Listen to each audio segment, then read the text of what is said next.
स्वागत करता हूं दिलीप सचान यूट्यूब चैनल पर आप सभी का। तो आज का हमारा टॉपिक होगा पुष्प, फूल। पुष्प क्या है? फ्लावर। बच्चों, इसके पुष्प के भाग और इसके कार्य आप लोगों को ये मैंने चित्र बनाया है, इसके माध्यम से आज हम आप लोगों को समझाएंगे। ये पुष्प की अनदैर्घ्य कार्ड की संरचना है। पुष्प इंग्लिश में फ्लावर बोलते हैं, तो ये फ्लावर हमारा बना हुआ है। इसकी अनदैर्घ्य कार्ड की संरचना बनी हुई है, इसके सभी भागों के नाम लिखे हुए हैं। तो आइए जानते हैं। सबसे पहले ये जो हमारा नीचे की जो है, जिसको हम लोग डंठल बोलते हैं, ये होता है पुष्प व्रंत। क्या होता है? पुष्प व्रंत। इसके ऊपर चलेंगे, ये होता है हमारा पुष्पासन। पुष्पासन। फिर इसके बाद में इसमें हमारा ये बाह्यदल होता है बच्चों। ये हमारा क्या होता है? बाह्यदल। फिर इसके ऊपर का जो भाग होता है, ये होता है बीजांड। बीजांड। इसके उपरांत फिर हमारा ये पुतंतु, फिर ये हमारा परागकोश, ये दल, और ये हमारा वर्तिका हो गई, और ये हो गया अंडाशय, ये वर्तिकाग्र है, और ये जो हमारा है ये दलपुंज है। तो बच्चों, इसको हम तुमको सही से बताएंगे, जो ये बहुत ही अच्छे ढंग से इसको याद करना होगा। तो आइए अब हम जानते हैं पुष्प। What is flower? पुष्प क्या है और इसके विभिन्न भागों का हम वर्णन बताएंगे आज कि किस तरह से इसको हम याद करेंगे। और ये हमारे एग्जामों में बहुत ज्यादा पूछा जाता है। तो जानेंगे कि पुष्प जो होता है हमारा, ये पुष्पी पौधों में पुष्प लैंगिक जनन में सहायता करता है। पुष्प का जो कार्य है हमारा, तो पुष्पी पौधों में, जो पुष्पी पौधे होते हैं, तो पुष्पी पौधों में पुष्प लैंगिक जनन में सहायता करता है। फूलों, उसी को पुष्प कहो या फूल, तो फूलों की सहायता से बीज बनते हैं। बच्चों, बीज जब किसी भी पौधे में जब फूल होंगे, तो फूल के बाद हमारा फल बनता है, तो फल के बाद फल के अंदर हमारे बीज होते हैं। तो इस प्रकार से इसका क्रम काफी बड़ा है। तो आज हम चर्चा केवल पुष्प के बारे में ही करेंगे। तो फूलों की सहायता से बीज बनते हैं। अच्छा, और इसकी दूसरी बात हम जानेंगे कि फूल में एक आधारी भाग होता है। बच्चों, जो हमारा पुष्प होता है उसमें एक आधारी भाग होता है, आधारी भाग। तो इसमें हमारा जिस पर फूल के सभी भाग लगे होते हैं, जो हमारा आधारी भाग होता है, तो इसमें पुष्प के सभी भाग उसमें लगे होते हैं, उसे बेटा क्या बोलते हैं? पुष्पासन। क्या बोलते हैं? पुष्पासन। ये देखेंगे, ये हमारा पुष्पासन होता है, जहां पर ये पुष्प के सभी भाग लगे होते हैं, इसको क्या बोलते हैं? पुष्पासन। तो अब हम जानेंगे पुष्प के मुख्य भाग। तो जो पुष्प के मुख्य भाग होते हैं वो होते हैं चार मुख्य भाग होते हैं पुष्प के। जाने के कौन कौन से? नंबर 1 बाह्यदल पुंज, नंबर 2 दलपुंज, नंबर 3 पुमंग, और जायांग, नंबर 4 में जायांग। तो बाह्यदल मैंने आप लोगों को बताया, बाह्यदल ये है बाह्यदल, और दूसरा क्या बताया? दलपुंज, जो हमारा ये है दलपुंज, और तीसरा हमने क्या बताया? पुमंग।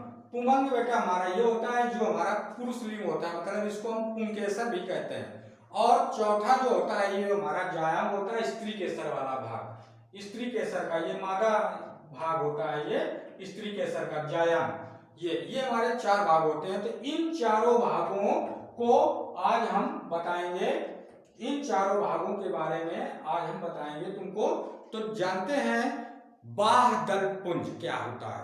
तो बाह्यदल पुंज वह पुष्प का सबसे बाहर का चक्र होता है। बाह्यदल पुंज जो होता है हमारा, ये पुष्प के बाहर का चक्र होता है बच्चों। यह हरी छोटी पत्तीनुमा संरचना द्वारा बना होता है, जिन्हें बाह्यदल कहते हैं। बात आई समझ में? ये कली तथा उसके अन्य आंतरिक भागों को सुरक्षा प्रदान करता है। ये देखो, बाह्यदल जो होता है, तो ये कली तथा उसके अन्य आंतरिक भागों को सुरक्षा प्रदान करते हैं। बात आई समझ में? अब आगे देखेंगे दलपुंज। दलपुंज क्या है? तो दलपुंज यह मतलब दल पुंज के भीतर उपस्थित, यह बाह्य दल पुंज के भीतर उपस्थित होता है।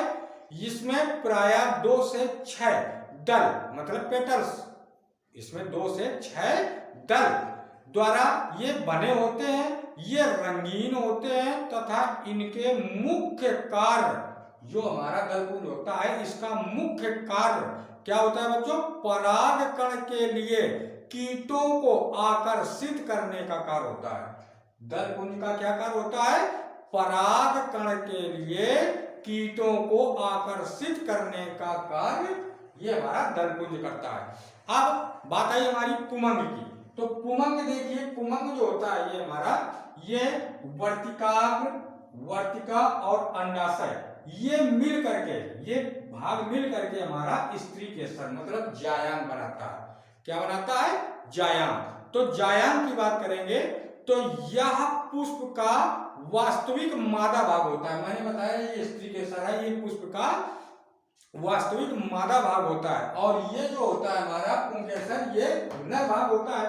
तो ये जो स्त्री केसर है तो ये वर्तिका और अंडाशय ये इसके मिलने से जो हमारा भाग बना, तो ये पूरा भाग हमारा हुआ स्त्री केसर, जिसको जायांग बोलेंगे।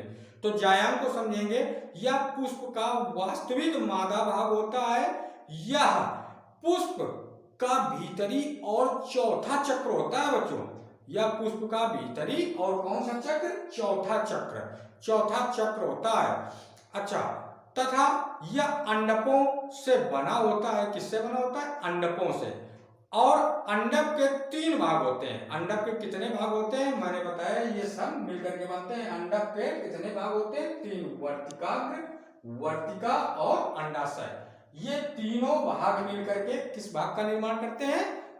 जायांग का मतलब स्त्री केसर का। अब बताएंगे पुमंग। पुमंग देखो, जो हमारा पुंकेसर होता है ये नर जनन भाग होता है, नर भाग होता है। तो इसको जानेंगे, यह नर अंगों का बना होता है। किसका बना होता है? यह नर अंगों का बना होता है। प्रत्येक नर अंग पुंकेसर कहलाता है बच्चों।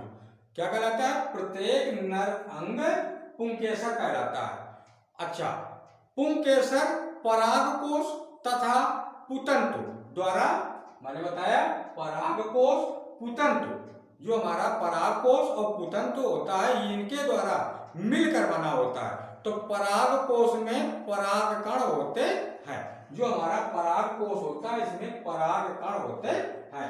इस परागकोश में क्या होते हैं? परागकण। बच्चों ये है हमारा परागकोश। तो ये परागकोश और पुतंतु मिलकर के पुंकेसर बनता है। ये पुंकेसर के भाग कहेंगे कि पुंकेसर के कौन कौन से भाग होते हैं? परागकोश और पुतंतु।